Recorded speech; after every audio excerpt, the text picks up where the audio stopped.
Oh man, I messed it up, you guys. Messed it up.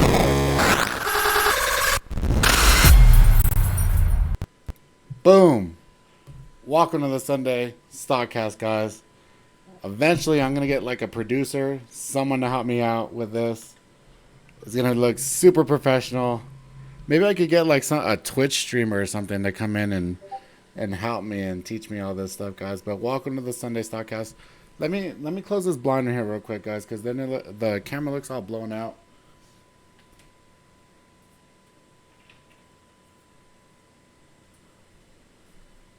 All right, so that's better. I apologize. I'm gonna get like there's Nerf darts in the fucking blinds and everything, guys. You can tell my son was here. Um, I'm gonna get like something to darken right there and make this look a lot better whenever we're streaming and everything, guys. But welcome to the Sunday Stockcast, guys. I know I'm always late. I apologize. Speaker just blew up. Well, holy shit, bro. Sanjeev was waiting since 8 a.m. this morning. Sanjeev was like 7:55. He's when does the Stockcast start? I am here. I am ready. And I was like, bro, I just woke up, dude. So he had one up on me, dude. So but welcome, guys. I hope everyone had a great, safe 4th of July weekend. Honestly, I'm ready to get back to work in the markets, guys. I'm kind of fiending for it. We had Friday off. We had Saturday, Sunday off like normal, and really looking forward to getting back to work. There's a lot going on. So I didn't do anything too special. On Friday I was here, did a few one-on-ones with the guys. I had a locksmith come out and break the lock on my bike for the gas tank so I could actually ride it. So I went for a ride. Yesterday I did a bunch of working on the content for the course. Super pumped about that. It's finished. I just got to record everything now. All the content's there. I just have to record everything. And then I went and wound up drinking with one of my friends. And man, we did like 10 shots of Patron, and it was wild. So then I came home and I fell asleep accidentally because of all the tequila we did. So a stripper, need a stripper for a producer. Have my son as a producer. My son wants his own YouTube channel, bro. So we're gonna start a YouTube channel for him. And honestly, like I have a little cheat for YouTube, and he would fucking dominate YouTube. Watch, like I guarantee that. I told him, and he doesn't believe me. I think that his YouTube would blow up past mine more quickly, honestly. And part of that is because I kind of like had to do trial and error for mine. But I really think I could grow his channel faster than I could grow my own.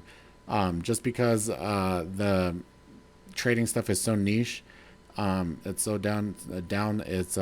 It's crazy. So I think we could blow his up, but it's definitely gonna come. Dan said I've been waiting. Dan Sanchez, first and last. He said, "What's up? First time waiting. Good evening. Hey guys, what up, dude? I've been waiting since Thursday. He's going to do." My son? Is my son going to do stock trading? You know what, dude? He hasn't really shown any really interest in it, dude. Like, he looks at all the charts and sees a bunch of different colors and stuff, but he doesn't really take any interest in it. Honestly, if I had to put my money on something that he's going to be when he's older, probably going to be in the military, dude. He's a fucking sharpshooter, bro. He has a couple guns already, a 22, BB guns and stuff like that. You could set something. He likes setting a bottle cap on top of the actual bottle, like a 20-ounce bottle, and he puts it about maybe 50 yards out, and he could nail that bottle cap every single time, dude. Like he is. It's nuts how crazy good he is at that, with minimal like coaching to him or anything like that. I don't know anything about it. I just kind of show him what I know, and he's he talks about it. He says he wants to be the police or in the army, that, or he's going to be really into motorcycles and motocross and stuff like that, and he's really good at that too. So yeah. But let's jump in, guys. You keep you straight in the stream, video stream. Air Force is way better. I would love for him, dude, to be some kind of pilot. That would be absolutely awesome, dude. Especially since I want to, get my pilot's license, to be able to have that with him would be absolutely awesome. Question: when we're looking for break of support resistance, what constitutes as a break? One tick above, below, or something else? That's a really good question here. Uh, here, brother. Let's go ahead and get into a couple things. A couple people asked me about some things here, and we'll go ahead and get into it as well. Is he going to do such? No, because I'm watching. Yeah. Here's the thing though, dude, Blaze, is that I'm gonna be doing it with him and stuff, and then once it gets monetized and starts making some money, I already know that's gonna be a fight between me and his mom, and I'm probably gonna lose that shit, bro, because I'm the father and I'm a guy, and they get all that stuff. So I'm trying to I hope I could protect it in some way, and it be like our thing or whatever. But um, C-130 pilot, I don't know, dude. He talks about like fighter jets and stuff like that. So he's really like I don't know, like he's really good with guns though. He's really good with guns, and he likes things with engines and motors and things like that. So um, which is cool because like those are the things I'm into. Um, so yeah. All right, so let's go ahead and jump in, guys. A couple different things here, real quick. Let's see here. As far as like announcements, I don't really have anything else. But for the guys that are watching this, like on the replay, or like you're not a member of my room, um, I made a video yesterday, just real quick, very raw. I've been getting some DMs and like things from people about the whole Will Karaman, the eyebrow guy, the caterpillar eyebrows on fleet guy. He is. I guess he shut down his room, and I've been told that like the SEC made him shut it down. They investigated him because of complaints and stuff. I don't know what's true or whatnot, but I do want to extend the offer. If you were in his room and you got screwed, from what I know, the everything is closed. So the room was closed, and then no one got their money back. No one got nothing. But if you were in that room, you could come and say, you come shoot me a DM, and if you could show me some type of proof you were in the room, we would love to have you guys. We'll get you set up trading with us and showing you how we do it here at New Age Wall Street. So open offer to you guys that were in the Will Karaman room, because that kid was a weirdo. The mom should not. After his money, she's a grown woman. She can make her own money. Yeah, if it was only like that, bro. If it was only like that, bro. Um, she don't believe in that, bro. Um, but yeah, so the Will Karaman thing, and then also, I don't. Oh, so the merch stuff, guys. It is coming. We're having a little bit of a delay because everything comes from China, and with the whole coronavirus stuff, I guess they stop things like at the customs. So like the stuff like the shirts and stuff that my people order, they're stuck in customs and stuff. Not my stuff, but like they order the blanks and then they print on them. And I guess it's they're having a problem with getting their supply stuff. So um, it is coming. It's all designed and everything. They just have to print them, and then it will be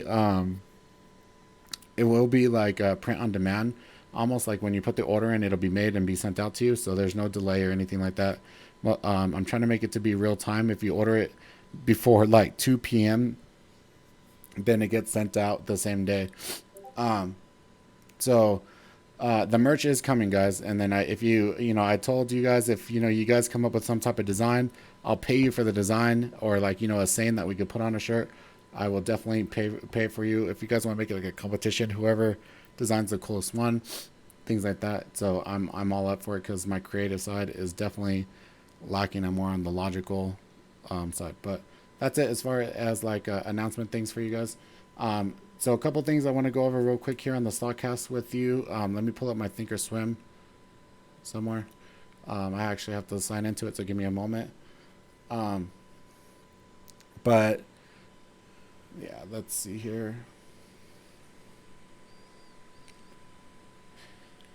Yeah, dude, that's the whole money thing with his mom is just, it's crazy, dude. But I'm hoping like if I could show that everything what is like I did it from the inception of it, and me and him were the only ones doing it, then cool. And then I don't know, dude. But yeah, the kids YouTube thing, dude, is that like a lot of parents are just uploading stuff without any real strategy in it. And if you're able to apply some strategy in it, oh my goodness, good dude. Like, and my son more wants to do it for the toys, like to get affiliated by like the toy companies to get free shit. I'm like, dude, they'll give you free stuff, bro. So, um, cool. Here goes my Thinkorswim, guys. Let's go ahead and go over here. Um, so the first thing is here, guys. Someone asked me to go ahead and how you show the styles and different things like on the drop down. So give me a second. I had to call in the professionals this morning. So you go right here where it says chart setup.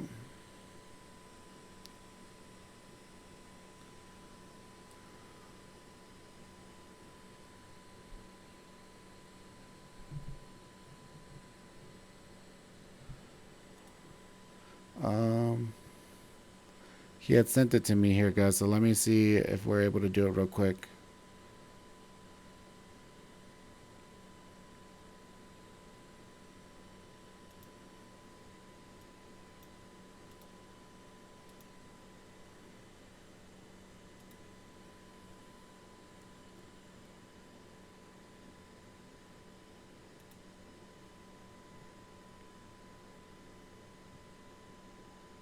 I'm gonna be frozen and not be able to do it. Like, but I got the stuff earlier.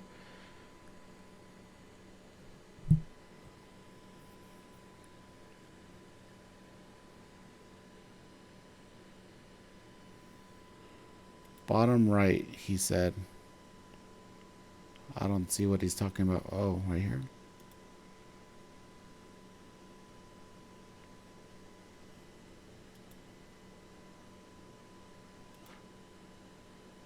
Yeah, so there you go. So in the settings right there, you're gonna go to where it says show. Um,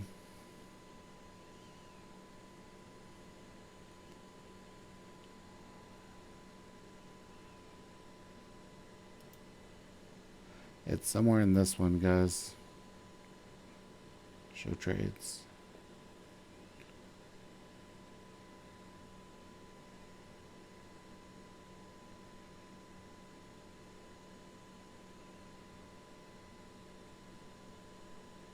Right here where it says my tools. Excuse me, sorry guys. So right here where it says my tools, you're gonna put on each chart. So you'll go ahead and press on each chart right here, and then press apply. So then you'll get the little drop down whenever like you come in, and it'll show right here, and then you'll press right here where it says where this little gear cog is, and then on the little gear cog right here, you're gonna press add button, and then you can press a drawing tool, a study set, or a style. So you have to save like if you want to save your indicator set like as a style, you have to save it as a style first before doing this. And then you could also, put your drawing tools and things like that in here, and then you just press save, and then you'll have it on every chart on there. But I just wanted to go over that real quick for you too. So am I using a standing desk? Yes, this is a sit and stand desk from Autonomous. It is only like $300. I highly, highly recommend it. But yeah, so yeah, I love this desk. I only wish it was a little bit more wider, like so I have more room for my stuff. But I absolutely love this desk.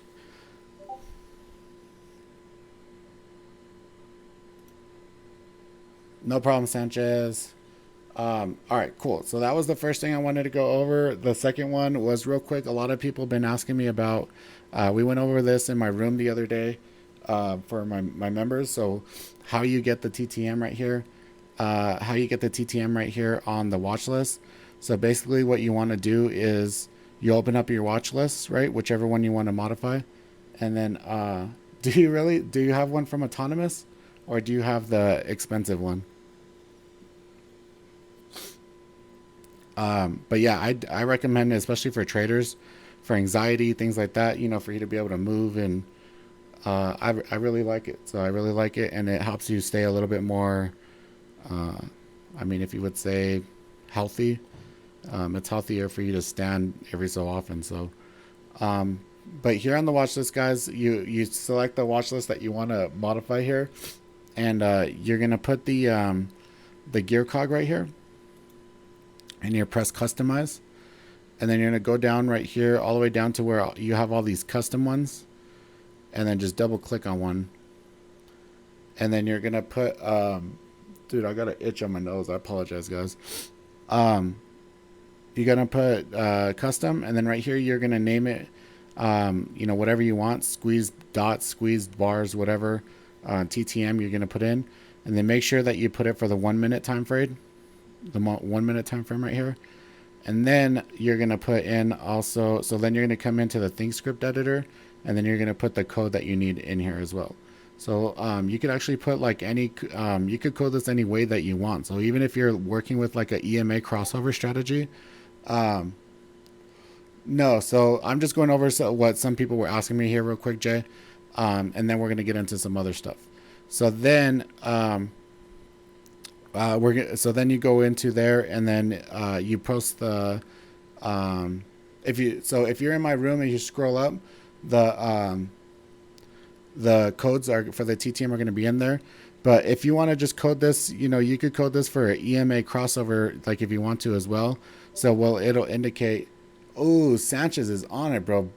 Fucking brownie points to you, dude. Thank you, bro. Appreciate it.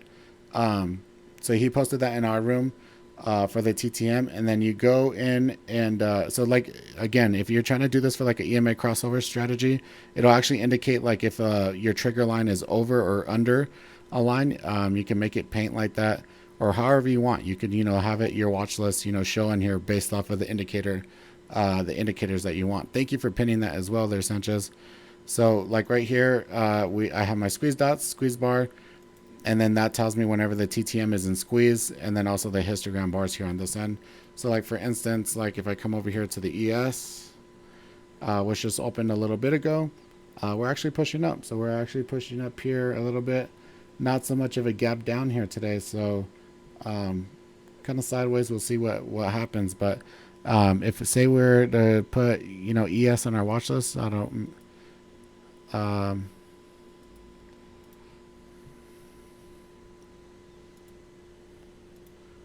I don't know how to add stuff to the watch list, but you could put it in there. All right, watch, you just go like this, I think.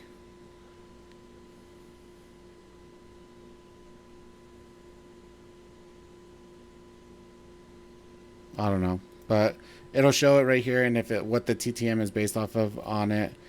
Just like right now, the TTM is green, and then it has like cyan and blue right now. So based off of this 5 minute, if we go a little bit closer, we are actually in squeeze right now on the TTM. All right, so real quick on that, that's how you do that. It's just the gear cog, custom, double click here, and then make sure you name it. ThinkScript editor, make it the 1 minute, and then save it. All right. Uplift desk converter about 450. Yeah, Karen. So that's my next thing I'm going to do is I'm going to make my own desktop that's a little bit wider and just put it on the stand. And I'm going to make a marble, not marble, epoxy top. And it'll have a place like for charging on my phone. And then I'm also going to put like an AI probably on a tablet. And that's integrated into the desktop. And then have it like LED lights with my logo and everything. So that's maybe in the winter, that'll be my winter project or something, but I will do that. Welcome all you guys, dude. If you guys aren't in the room, you guys are joining us. Welcome, you guys. Appreciate it, you guys being here. I hope you guys had a happy 4th of July. So does anyone have any other questions other than that, the watch list and then the little drop down thing for Thinkorswim? I don't mind going over Thinkorswim stuff with you guys. I know there's a lot to Thinkorswim, little hidden things in there that you could do. So if you got any questions on that. No? Okay. I'm going to give you a second to make sure no one replies.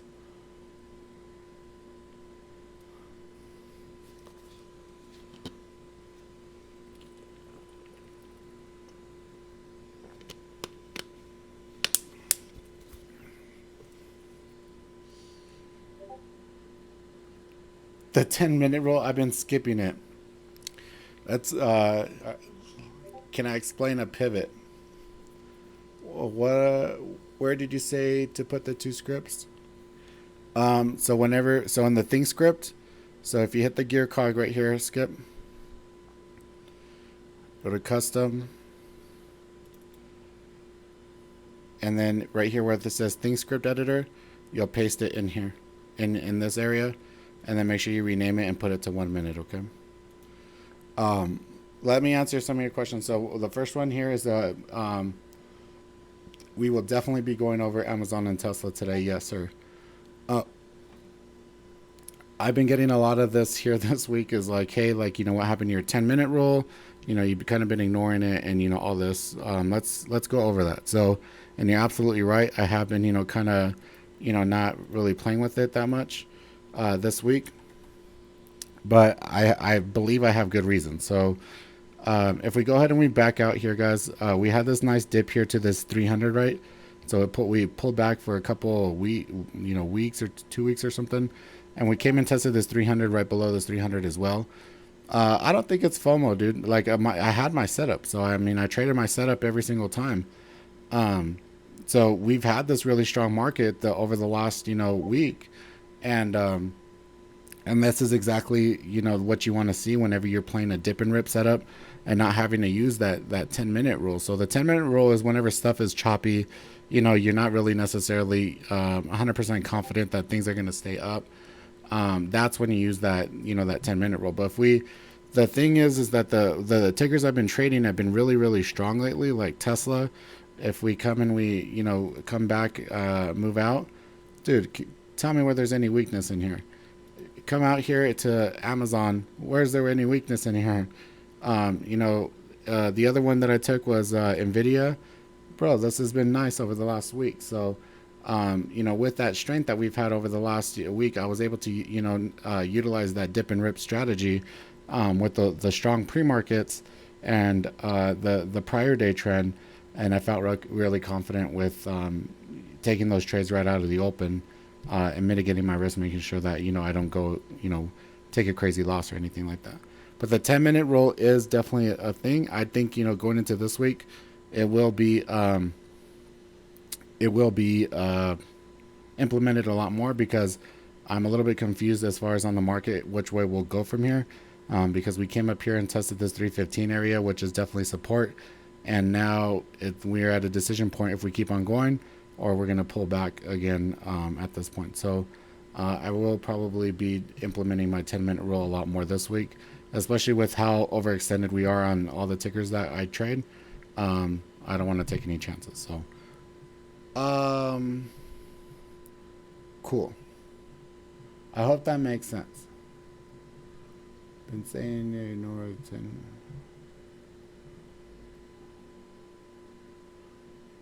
Yeah, so that I hope that gets you there, Mr. Dane. Um, okay, so the next question I had is what a pivot is. So I'm still working on pivots, dude. So um, from what I understand and just quickly reading on like Thinkorswim is um, so I'm making a new set using pivots here, guys, and I think people are getting a little bit excited for it. Um, so let's see.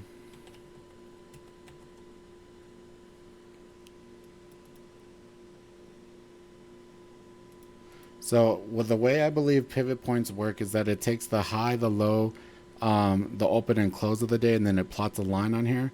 And then like it even says, like if you come in here like for the pivot points, and it bases it off of like the time period that you actually input.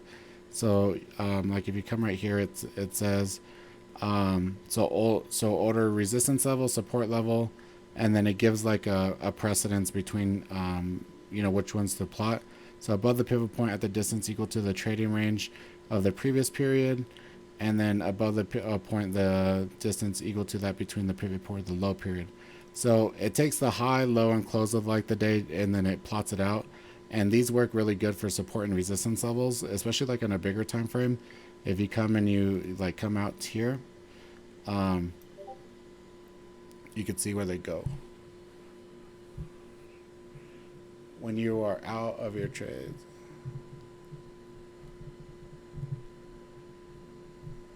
Awesome. Let's go over that here, aces. So I hope that gets you there with pivots there, Sanchez. Some of you guys are writing in Discord. Some of you guys are writing here on Amazon, or excuse me, on YouTube. Can you give outlooks? Yeah, we'll go over that stuff here in a bit. So Aces said, for you guys that are not in the Discord, he said, I know your entries are... no, the blue line I have, the blue line... Yeah, so real quick before we get into Ace's question. So the blue line I have plotted on all my charts without the pivots, that's the prior day's closing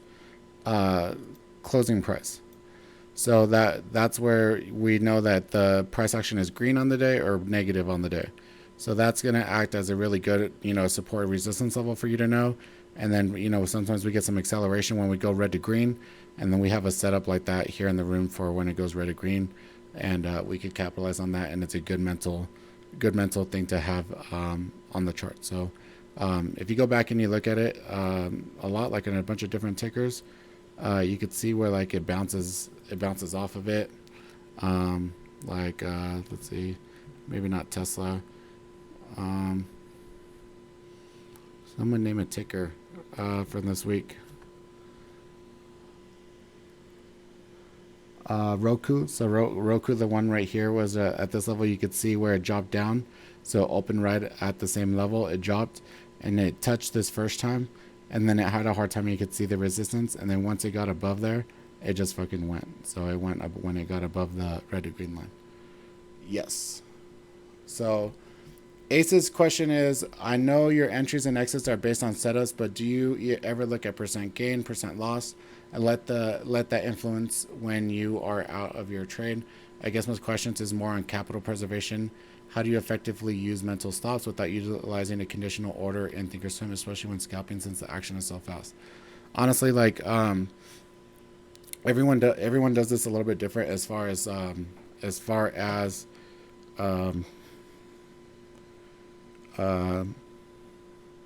like capital preservation and like using stop losses and stopping out, things like that.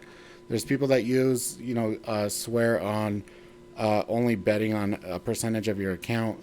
There are people that use RR ratio, so risk to reward ratio. You can only, you know, stay in a trade, out of a trade, you know, based on RR ratio, things like that. Mine is really highly put in from the actual setups and the things that the patterns that we trade.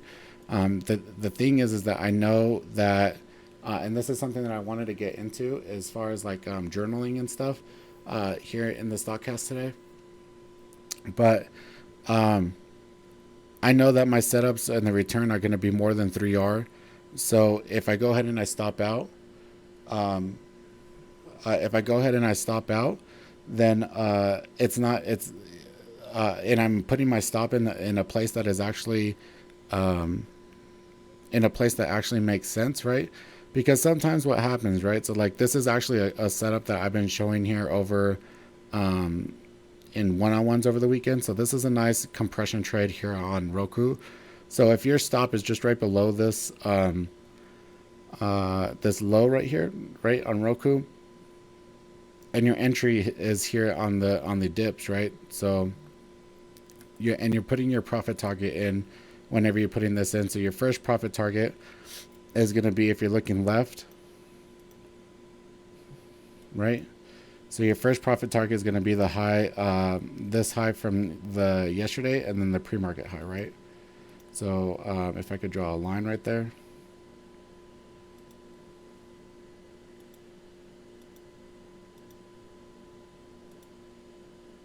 So about right there, right? So that's the first place that you're measuring from, right? So if we're right here and we're looking at this level on Roku, and I'm getting in this area, right? So this area is like your good entry here. Also right here, it's second to best. You're pretty much risking 127.27 and then 127.89. So you're basically risking, what is it, like 30, 40, 50 cents or so, and then your profit target is up here at 129.42, right? So you're risking 40, 50 cents to make $3. That's within your R&R ratio. As long as you stop out where the trade, you're putting your trade thesis where it is invalid, right? So if the price action comes against you and it breaks this low support, there's no way that your trade thesis is still valid at that point, and it's going to continue to go up, right? So it may dip down, and you may get some consolidation, whatever happens, and then it pushes back up. Then at that time, then you have to re-enter the trade then at that time. But for this trade, your thesis is invalid whenever it breaks this level. So once it breaks that level, you have to get out. That's your stop, right? That's your stop loss. You have to stop out in that area, whether it's mental, hard stop, whatever, however you use. You have to get out. Your trade thesis is invalid. So if that's my place that I know that my trade is no longer valid, then at that point, and my profit target's up here, then my risk to reward ratio in this point, no matter what, in all my trades, as long as I keep it that way, I'm going to be profitable. I could go ahead and hit trades like this over and over again and take these losses, 30, 40 cents, because whenever I get these trades like this, I'm making 3 times what my actual loser is. So I guess my stuff is more based off of like that risk to reward ratio, like we were saying, and also the pattern. So where the valid, that's the thing. So on Thinkorswim, you can actually set stops on options based on the underline, and that's the only platform that I know of that you could do that. If you guys know another one, then correct me. But I have to use a mental stop because it doesn't calculate. Because of all the Greeks, it doesn't calculate the same way. So as long as you're trading until your thesis is invalid, dude, and you're not FOMOing in a trade and you're actually getting the correct entries on your trade, then you're going to be okay on every trade that you take, because as long as you're stopping out when the trade is invalid, then your reward outcome is so far skewed in your favor that it doesn't even matter. It doesn't even matter if you stop out all these times or what have you. I hope that makes sense. Does that answer your question, Aces? I'll wait for him to reply because I know that there's a latency.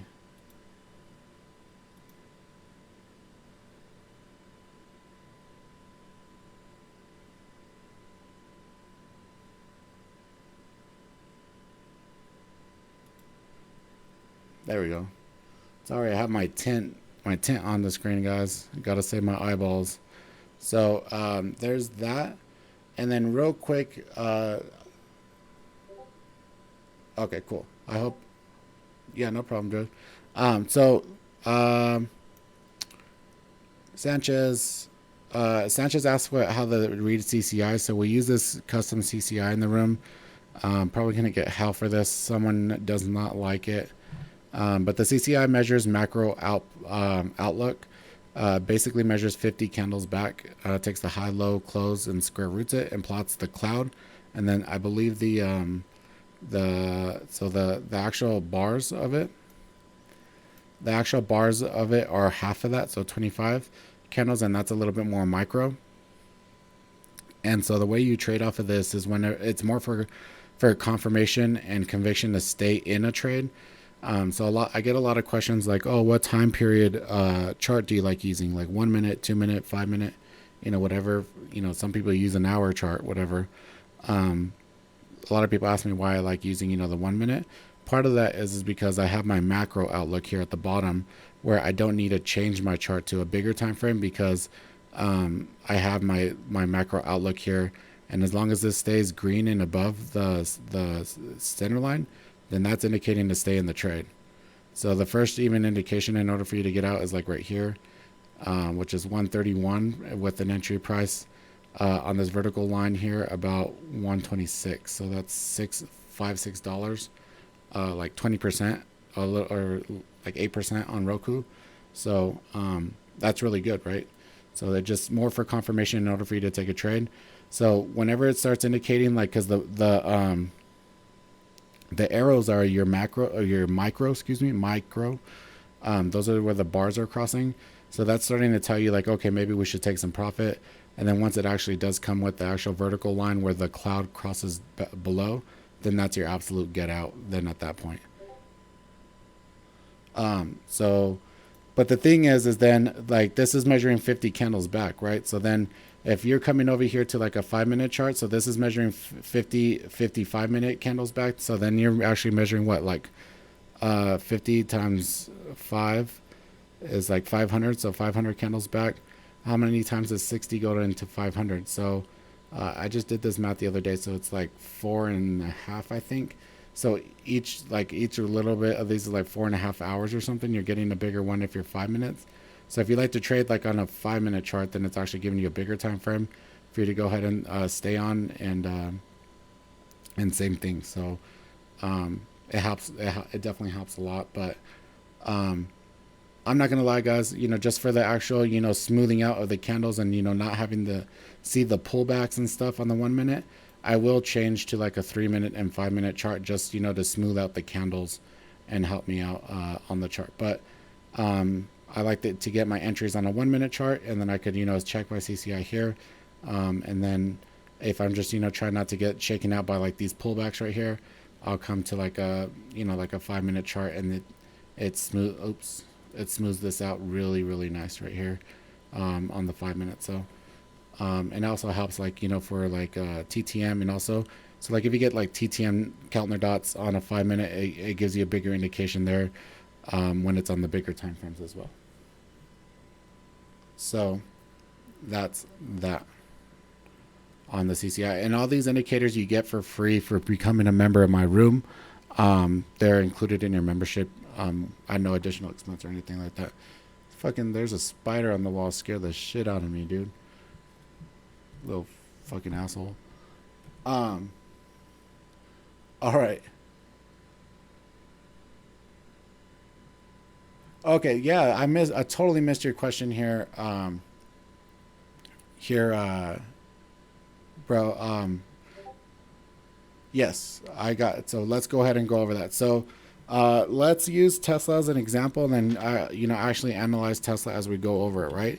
So what you would want to see here, bro, is so like on Tesla, we're having this support here at this like 1196, 1195, 80 like level right here, like around in this area, right? So like and a big point that no one really actually talks about is support and resistance is not 100% one price, dude. Like someone is gonna put like a line there at 1125.32 and say that's absolutely support and resistance in that level. It's not perfect, dude. Like you got to think of support and resistance as levels. And then the thing is that like I'll have to go back in the chat, and I'm scrolling up as I'm talking to you guys.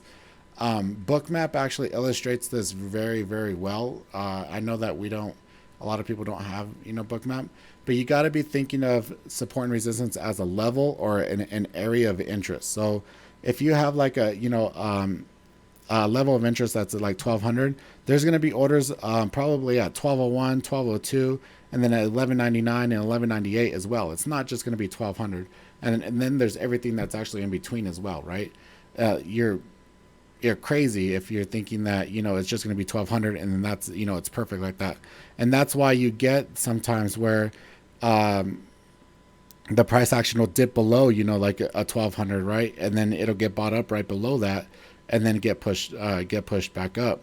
So a lot of people get stopped out because they have their stops right here at 1201, 1200, and then it dips to 1199, 1197, whatever it is, and then continues going. You have to be thinking of it as a level of interest or an area of interest where it's spaced out. And I'm trying to pull up here Bookmap so I could give you guys a good visualization of it.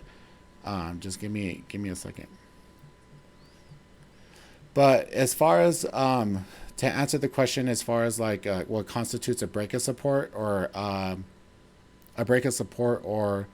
resistance, is whenever you see support or resistance broken through, you want to see some volume, like to break through it, right? Like it's like almost like if you're in a car and you're running up to if you're running up to a brick wall, you don't want to. If you're driving 5 miles an hour, you could do that over and over again to break through that brick wall, and eventually you're gonna get through it, right? But if you're like in a semi truck and you're going 80 miles an hour and you're going through a wall, you're gonna get through it that first time, and you know that that wall is fucking done for, right? Like nothing is gonna stop anything else from getting through that wall. So same kind of thing, and I hope that's a good analogy. With same kind of thing with support and resistance. You want to see the volume come in at those levels and just absolutely snap it. And that's where we get those washes or those nice squeezes whenever we break through that level of interest with volume, and then it actually validates it like, okay, we're broken there. We're gonna go for a ride, because there was a lot more interest on it breaking that level than it was to actually hold and support it. If you just see like a level where like a good example right here, right now, guys, is on Boeing. So on Boeing right now, that we have this 180 support right here, right? And it keeps on coming and touching it, right? It keeps on coming and touching it. And by just keep on touching it, it's validating it as support. Like, that's all it's going to do unless we get some volume in order to go ahead and break this and to push out all those buyers that are buying it up here at that 180. So we have to get some volume and some cojones right here to actually push it through, or else we're just making this a stronger support than at this level and actually validating it. Now if we come in and say we get a news catalyst, whatever, and it just breaks through, then that that's no longer a valid support level for that for that trade. So like same thing for this instance here, guys. Like here's the actual book map that I was talking about. So this is the way that book map looks. And this basically shows where the liquidity is on the tickers before the price action actually gets there.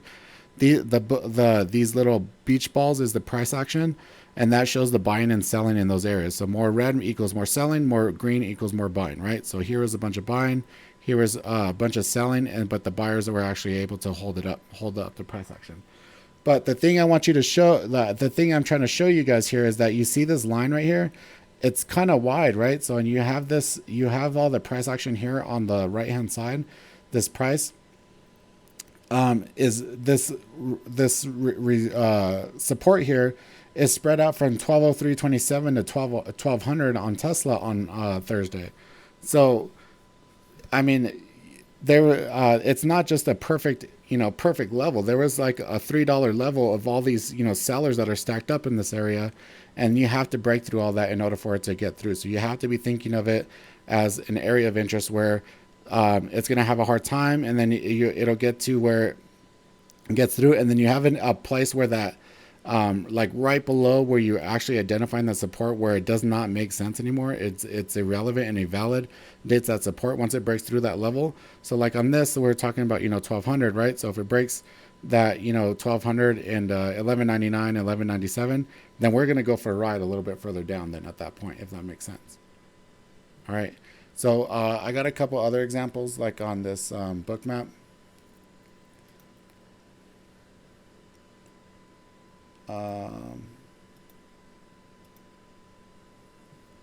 So here's the book map and a bigger time frame looking at this. So this is where it came up to, or this is Amazon actually. So this is Amazon where it came up to 29.45, and you could see where all these sellers were coming in here at this level, and all those people were taking profit at this level on Amazon. So and before you could see that these levels were the levels of liquidity here, where it was where there were sellers, right? So sellers here in this level, and then this level, and so you could see how there was a couple bucks right here, and then there was nothing in this middle. It got to the next one, and then it just kept on going. Then in the same place where it came down, you could see where this is spread out over a little area here, as well as right here, and then all this liquidity here towards a little bit further at the bottom. And then I have a couple other examples too. This will be like the last one I could show here real quick, guys. So here is Amazon again. Oh, this is a better one of what we were just watching. So without the down tick. So this was the earlier one that was shown. So there's all these sellers that are sitting here in this level, and you could see that this is spread over like, dude, this has to be like $5-10 right here. Same thing right here, and then same thing right here. But once it breaks that level, there's an air pocket right here where it goes up to the next point there. And then right here is where everyone was lined up at that 29.40 at that point. And you could see that it's pretty big. So there was 200 contracts, or excuse me, 200 shares, it looks like, at that level. And then you could see that there's people sitting here trying to wait to get filled if it dips down to these levels of the 29.20 and then 29.10. So I hope that makes sense, where you could visualize the support and resistance a little bit better like that. And then, but in order for you to validate like support and resistance, as far as like how you want it to see what says break, you want the price action to move below it. But what really gives you conviction is for the volume to come in and the follow through with it, to show that it's gonna go, like it's snapped. It just absolutely broke its back. You want to see this volume come in and just snap it down, not just, you know, kind of go a little slowly down or what have you, because you could get like the algos and market makers to walk this down into liquidity, where there's people that are sitting here buying a little bit lower, and then we're just squeezing everyone out again and going for a ride back to the upside, if that makes sense. Yeah.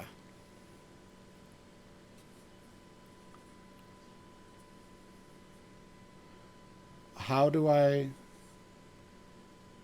Okay. How do you how do hey, I don't know if you're answering questions anymore, but you use moving average on volume, or how do you identify high volume? So just on your chart, brother. So I mean, in my room, we more intraday trade more than anything. So like I'll tell you here on Tesla, the setup that I had on Tesla on Friday, in order for me to take this short here. So everyone, I'm sure everyone was trying to, you know, get these, you know, bounces and trying to, you know, get this to go further up. But me and a few guys were trying to actually grab puts here at 12.15, and this is the reason, because of the volume that's right here. So volume is the lifeline and the blood of the ticker. So if you don't have any volume, you're not going to get any. You're not going to get any push. You're not going to get any. You're not going to get any real direction going to the upside.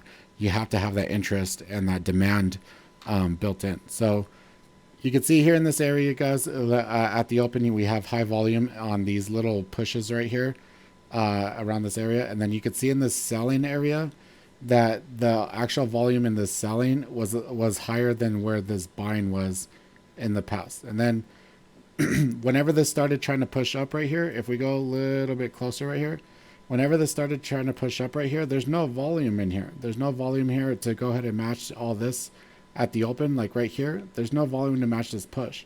So there's no more interest or demand for this to actually keep on pushing up further and higher, to beat out the sellers in this area, right?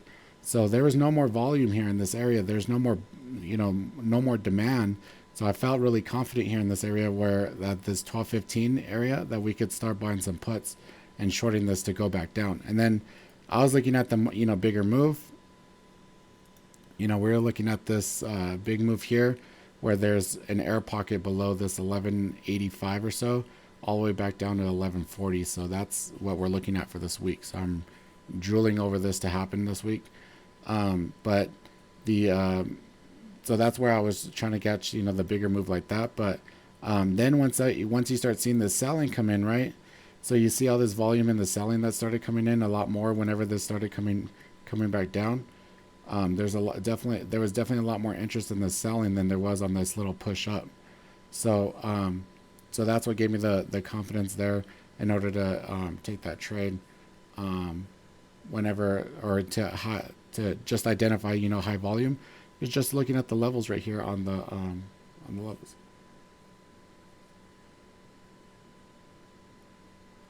Do you recommend a break of trend as a stop out, as opposed to a percentage for stop loss if the break fakes out? I don't know, understanding what your question is 100%, dude. But like, if I'm using this as an example, like this is your trend, right? So my T3 line is the trend, and then if it fakes you out and breaks below, like you're saying to stop out. I don't really understand that question 100%. All right, now I gotta sit down, guys.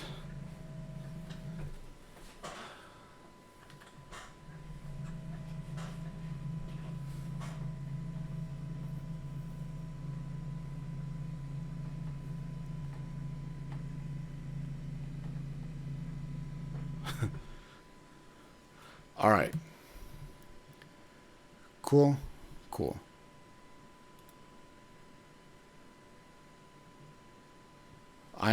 I know Blues. Yeah, my account number's on there, and the thing is that this account is actually this is this is just for charting. This my Thinkorswim chart was actually, or my Thinkorswim account was the first one of the first accounts I ever had, and I blew it up. It actually has negative amount in there. If I come in here, I could show you guys.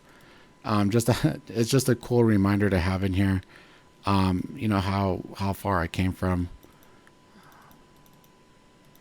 And I keep it in here, so it's negative $246.51, and this was the first account I ever had that I blew up, and I could very easily just go and pay it and whatever, but it's cool to actually have it there to know that this is where I came from right here. So I know some of you guys are struggling, some of you guys are having a hard time.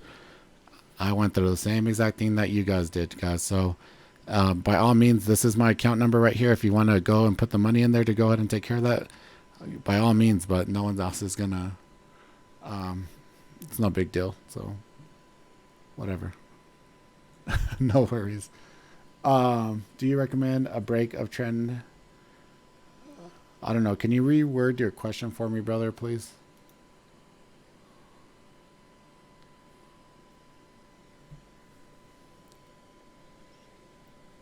Real quick, while we do that, guys, I'm going to start going through tickers here. We're almost at an hour into this, and I got some one-on-ones after this. So so the first one was Boeing that I want to go ahead and call out. Like it's holding this 180. If we get how much money did I lose in total to become profitable? It's hard to tell, dude. It's hard to tell because I kept on like putting money in my account as like it was going down because I had a normal job. So if I had to guess, dude, I would say like 20 to 30,000 probably is what it was. And that's I blew up 3 accounts, guys. And that's not including the account that was stolen from me. So yeah. Here on Boeing, guys, so the 180 right here is showing support. So this is going to be our guide, is this 180. You guys can see this high volume node that we're putting in on Boeing. If we start getting below this, we have until about 175 to go on Boeing. So this is definitely something to keep on watch. There's like the 737 news and things like that. And I think they're doing more like military stuff or something right now. But we need some more from them just all the way around in order for this to get up, because there's a lot of resistance up here in this 185 area, and it's going to take quite a bit for it to go ahead and start squeezing up again. But in the meantime, right, so if we're looking like on a 4-hour chart, we're building this compression now.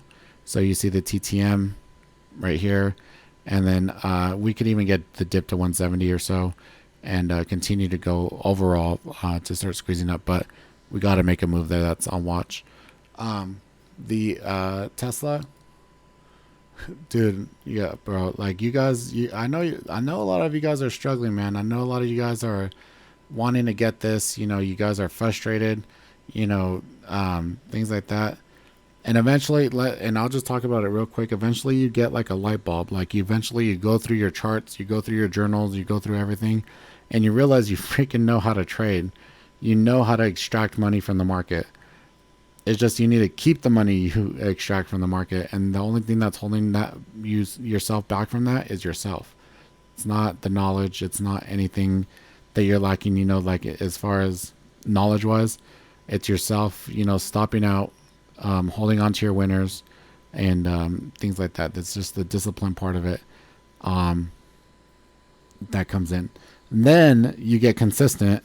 You get pretty consistent in everything, and then what happens then is you have one big loss that kind of wipes out a bunch of profits then, and then you start learning like, okay, like I'm avoiding that big loss, you know, to stay consistent, and you put more safeguards and rules in place for you. That so whether it's calling your broker and you know, having them put a max daily loss on your account, or you know, telling them that you to turn off your account, no trading after, you know, 10:30, 11 o'clock.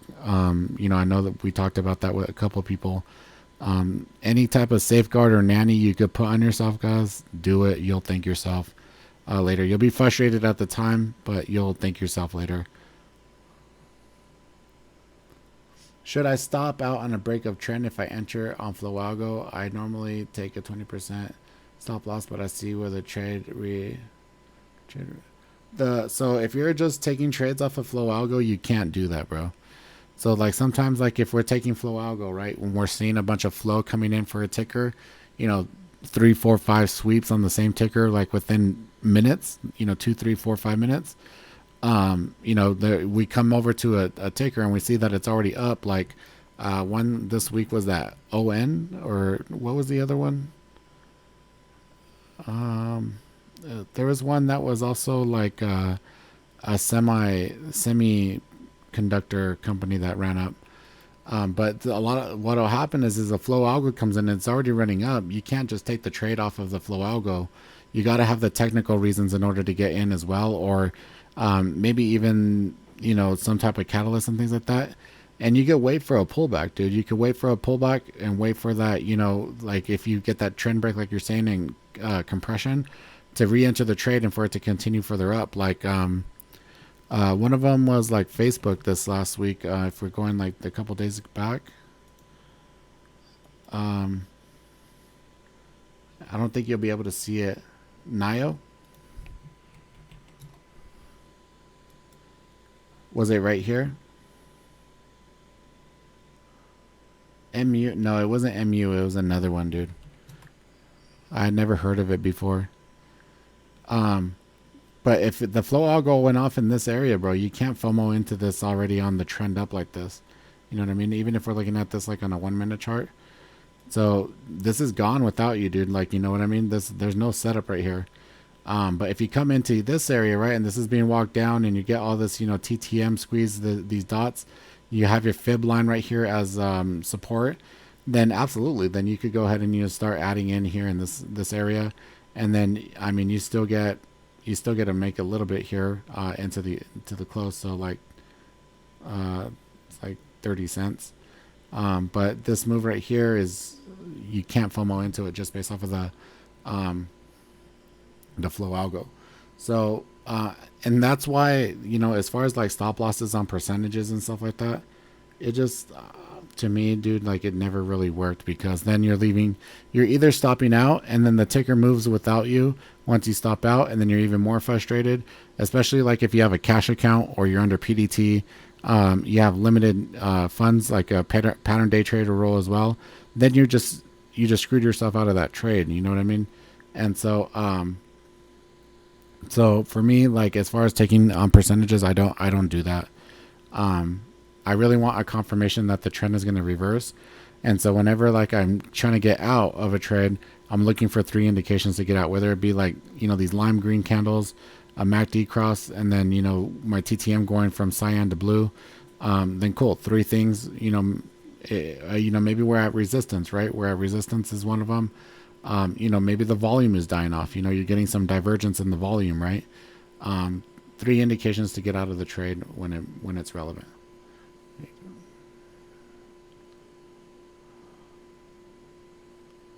Yeah, dude, you really want it to see like on a technical level, like it's gonna break break the trade. That's why you have a trailing stop loss. So you trail with your stop loss, bros, to give it that room to go ahead and move, especially if the ticker's already moved in your favor. I'm not gonna go over GNUS. I don't trade that.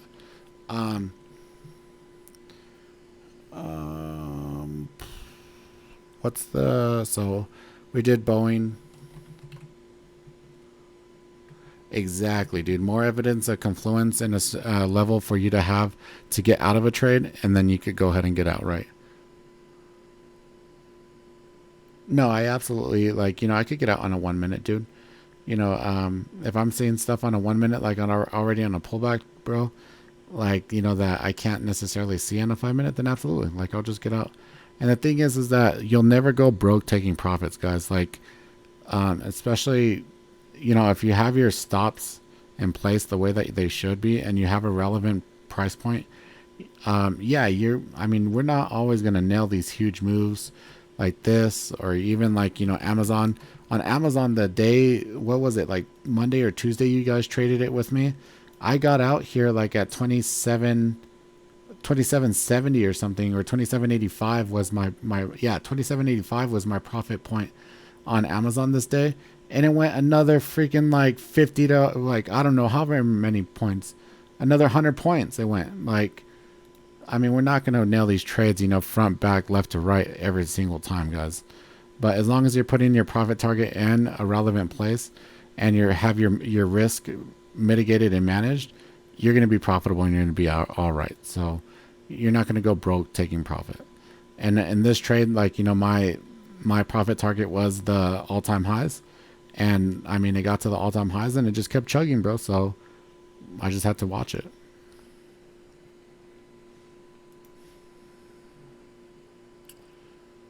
Do I have suggestions on an EMA crossover that you would like, or a crossover that you think is popular enough that traders take action on? I've been testing out 8 and 21 along with Hikinashi for trend trades. Absolutely, aces. I really like the 8 and 21 because they're based off of Fibonacci as well, and then that's why my T3 is based on those. So it's 8, 13, and 21, and then that's why. So whenever the trigger line, so the 8 crosses the 21, that's when my line actually turns colors. So, I mean, there's people that have algos that just do EMA crossover algos, bro. And they make a lot of money just off of that, dude. Like, so absolutely. Like, you know, one of the, I'll say mentors, or, you know, whatever he was that helped me when I was coming up, his big thing was you come in, and this was more on small caps. You come in, you take a scalp whenever the price action moves above the, you know, the 8 moves around above the 21 for 20 cents. So you take 2 trades like that. So it was something like you take 2 trades like that, and then in the morning, and then you come back in the afternoon, and then you take another trade for 5 cents like that. And if you can stay disciplined to do that, then it's like making 50 cents on the day almost every day or something like that. Like, I don't remember the exact what it was, but it's absolutely true. Like, you know, those small wins do, you know, add up, and all you have to do is scalp whenever the price action moves above like that. There's people in futures that's all they do. In futures, and I wish my boy was here to come and show us. So, like, if you're coming on like the ES, like, that's all they'll do is they'll come in here, and then whenever this turns green, they're in the trade until this turns green. Like, you know what I mean? And this is a bigger time frame right now, but whenever it turns green, great, you're in the trade. Whenever it turns red, you're out. Once it turns again, you're in. And so they just use this with the Hikinashi, or, you know, anything. There's some other like trend following stuff that they use. If you guys aren't following like Brian Watt on Twitter, I think his handle is the real Brian Watt, or something like that. Once I find it, I'll put it in here. But he gives lots of like futures and trend following stuff for free. A lot of like indicators and stuff like that for free. And it's just basically scalping off of trend direction change. So absolutely, dude. Absolutely, dude. So for Amazon this week, guys, Amazon was showing, I believe it was kind of petering out already here on Thursday.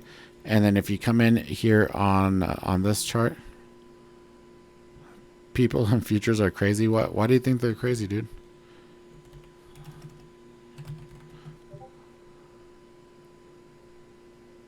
Yeah, so that's the T3 indicator. So the T3 indicator right here is the 8, 13, and 21 EMA all averaged together and smooth with a hull. Yeah, so on futures, that's where you trade contracts. So you trade future contracts. So yeah, so before, bro, just to show you aces real quick, before my thing used to look like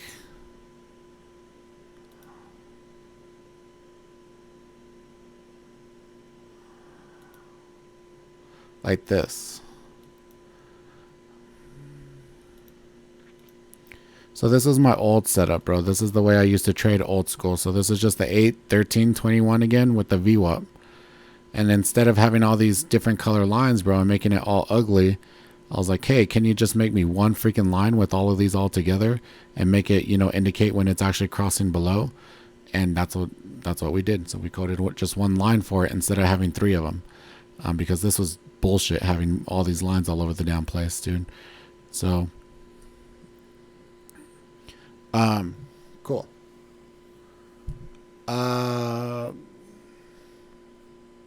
Yeah, dude. Yeah, they do make a lot of money, bro. Bullish or bearish this week? Let's get into that here in a second. I'm gonna finish up going over Amazon. So, like I said, this 30. So we're getting up to this 29.50 here, guys. We petered out. This is gonna be the same way if we come to here back to my style or my study thing that I have back over here.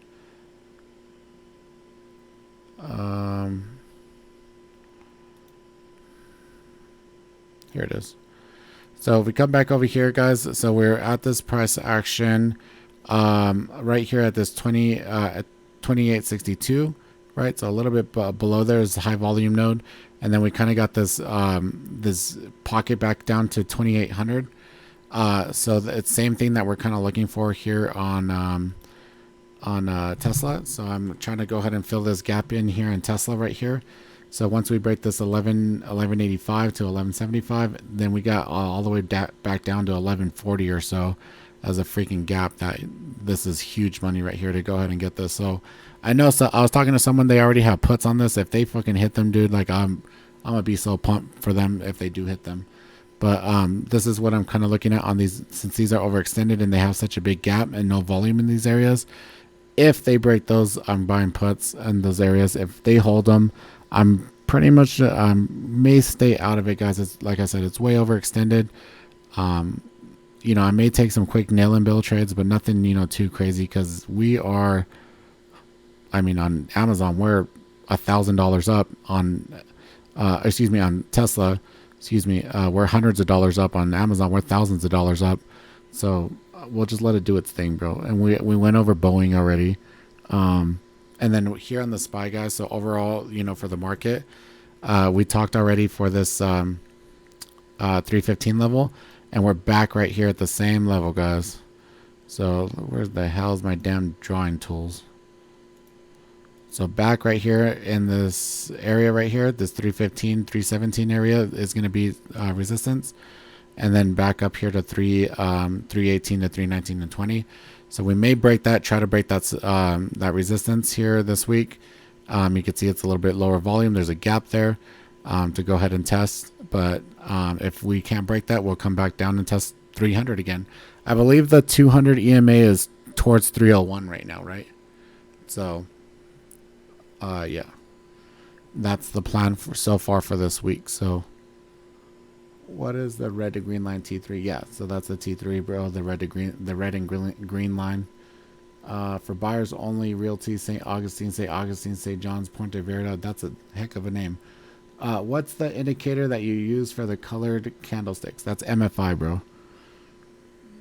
MFI. 50 and 200 are so helpful, and notice the trend in price action also. Yeah, 50 and 200 EMAs are what big money institutions, hedge funds, they use those bigger time frames in order to be able to stay in the trades and not get faked out. So the 200 is definitely relevant. And I believe if I come in here and I plot a 200 on this daily chart, it's going to be at like 301 in this area right now. And then if you guys have any last minute tickers or questions real quick, I got to get going. We're already running late. I apologize.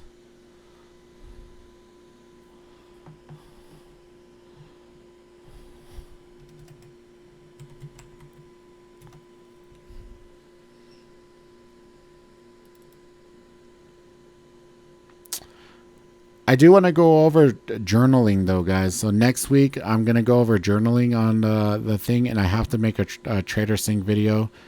So we're going to do that, okay? What laptop do I recommend? Oh, this dude is asking a question on freaking Instagram. He's way off. This is not it, brother.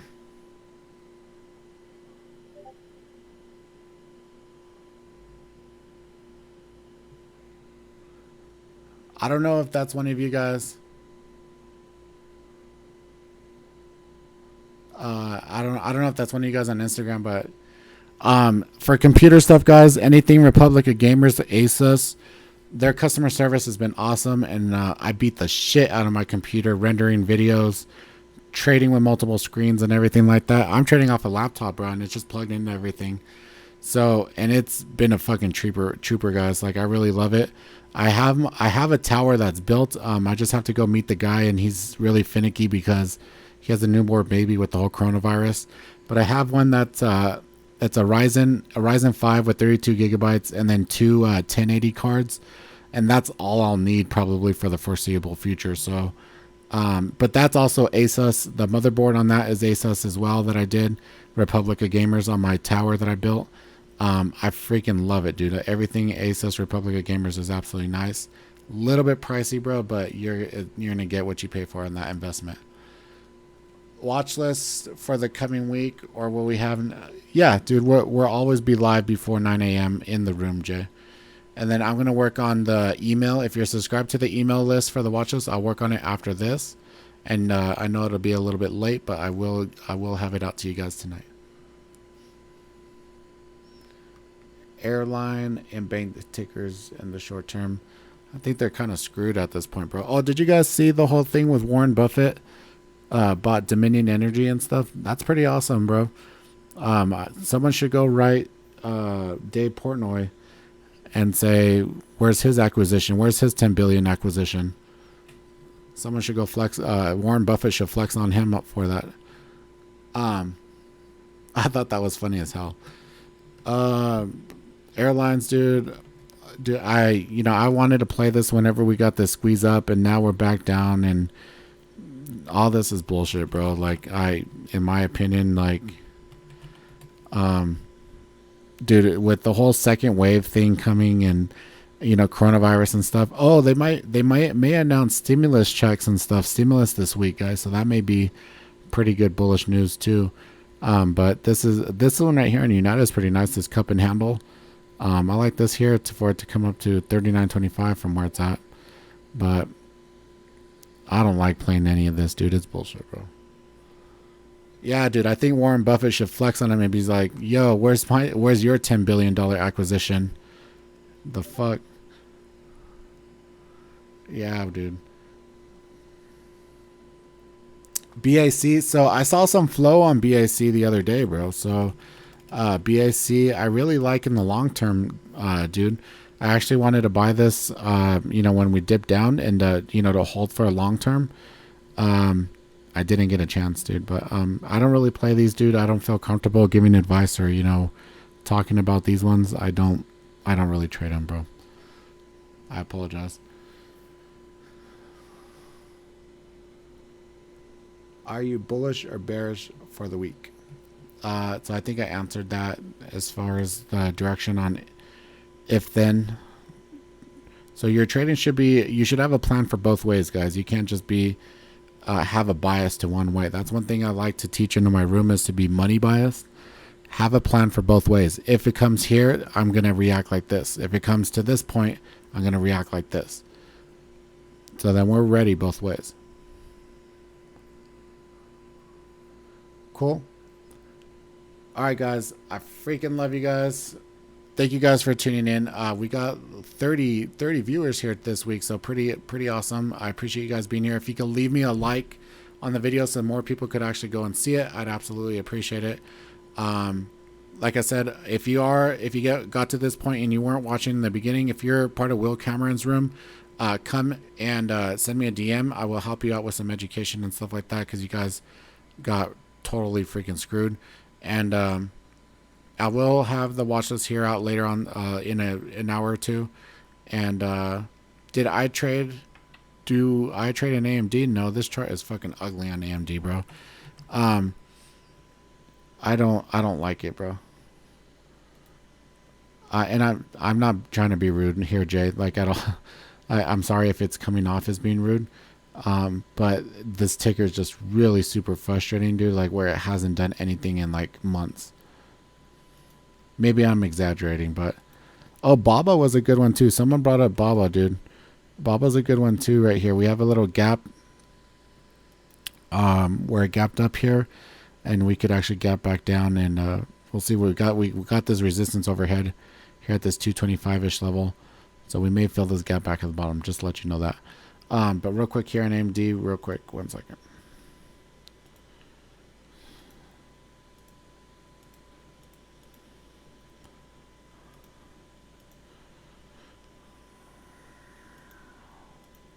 So on AMD, dude, we've just been having this, sideways action here at this top from, I mean, if you just want to scalp this from these tops at 56, 57 down to 50, just going back and forth, I mean, you could make money on that just, doing some type of sideways strategy with your contracts.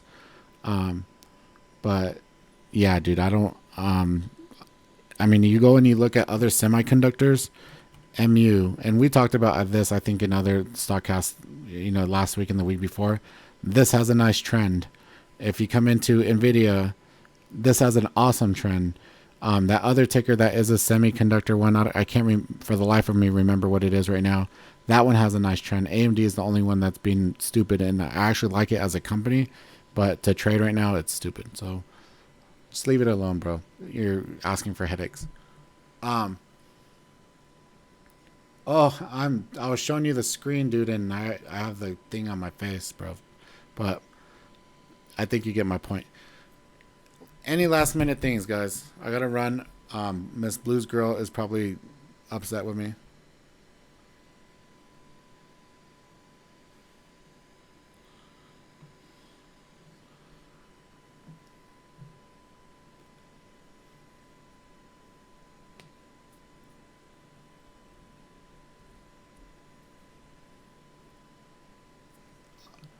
INTC?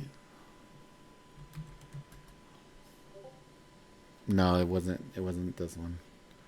It was a small one. Yeah, no problem, guys. We'll catch you guys tomorrow at the open. If you're in my room, guys, we'll trade live on Friday for the TGIF live stream. Come join us, and we'll go over pre-market plan, and we'll trade live on Friday. And everyone have a great trading week. We'll see you guys on Friday. All right.